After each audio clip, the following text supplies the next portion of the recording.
دوستمراد شریف برای خدمت‌های فرهنگی نگاه کنید بنده را، نقد میبینیم خنده را، در دهن نیارید داده را، هر کی کتی گنده را. بیا براره بازدی نازمکه یک دمکه، بیا بشینیم با هم یک دمکه. بعد از که حج اکبر است از هزاران کعبه یک دین بهتر است. بله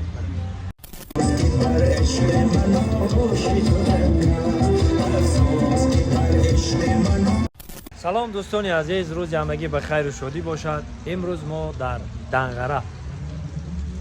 دهه‌مون دهه سنتوده آمدیم به رایونمون بود که رایونمون آمدیم. در این رایون ما امروز معیوب ها با همراهی نابیناها مصلحت کردن که یک جمع آمده کنیم و ما را دعوت کردن. چندین هنرمندا را دعوت کردن. آمدیم تو در اینجا این برادر عزیزم دوران اسدالله شما برادر سالی همه نمی همتون برد زنده باشم. با بگیم که جلو در جمع آمدی سالنی یک جای می‌درویم دیدن میکنیم که البته که ما باید دست به دست برابر ایستاده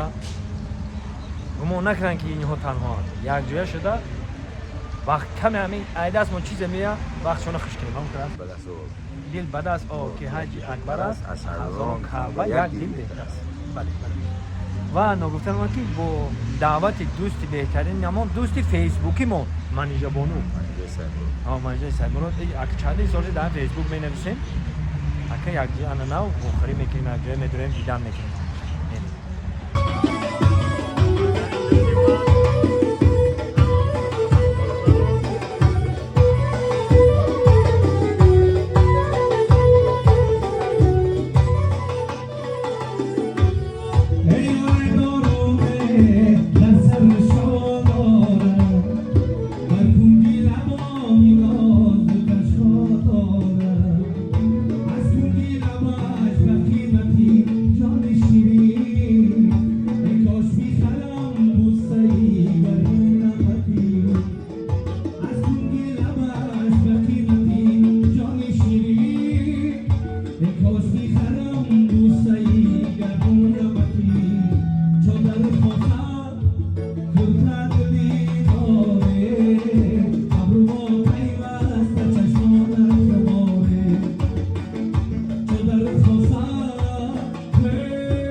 دمکه بیا بشینیم با هم یک دمکه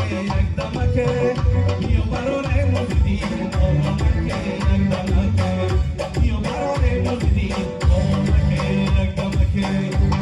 از دستی غم خیلی غمی خانه سلامت دیوانه شدم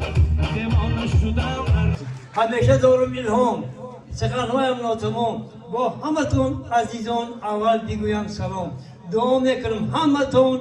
بینید عمری بردوام پیش همه رفیقان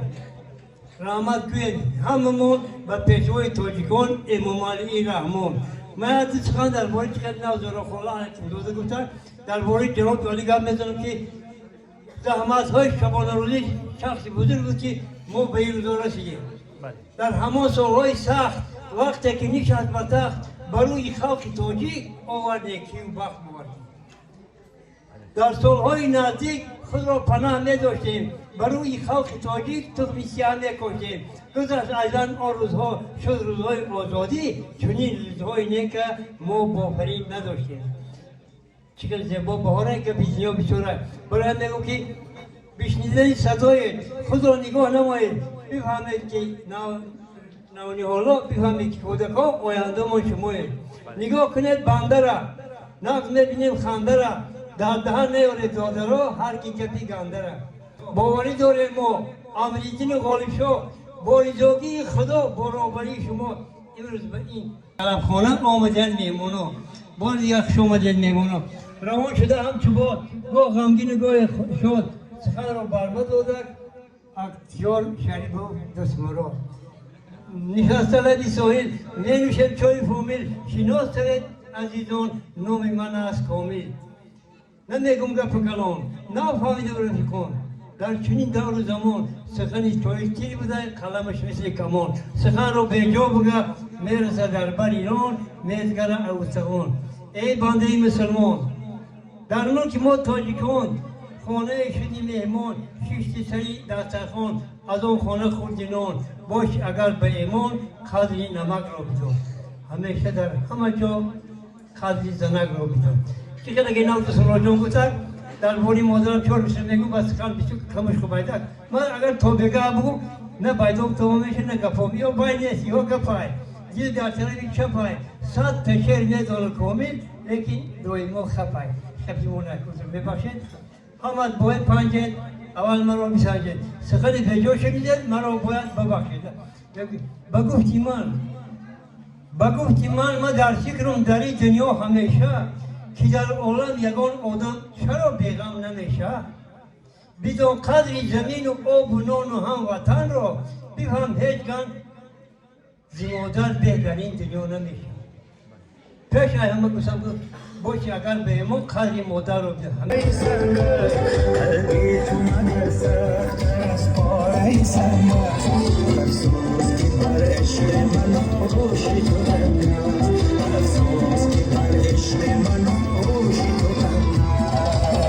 زندگی باید کرد باید گرسون باید بلیتن باید بلیتن زندگی باید کرد باید گرسون باید بلیتن باید بلیتن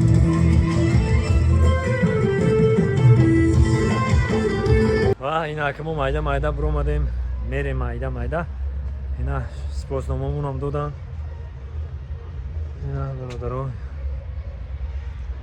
دوستمراد شریفوف برای خدمت‌های فرهنگی در چهاربینی سال نوی برای کودکان امکاناتشون محدود ناحیه دنقره ما هم خیر رحمتشون میگیم تشکر کنم خیلی با قدردانی میکنم زنده و سربلند باشید مردم سربلند تاجیک فقط همین خشم میخواهیم که در لبانی همتون خنده و عیدا باشد زنده و سربلند و خانواد باشد خدا نگهدارتون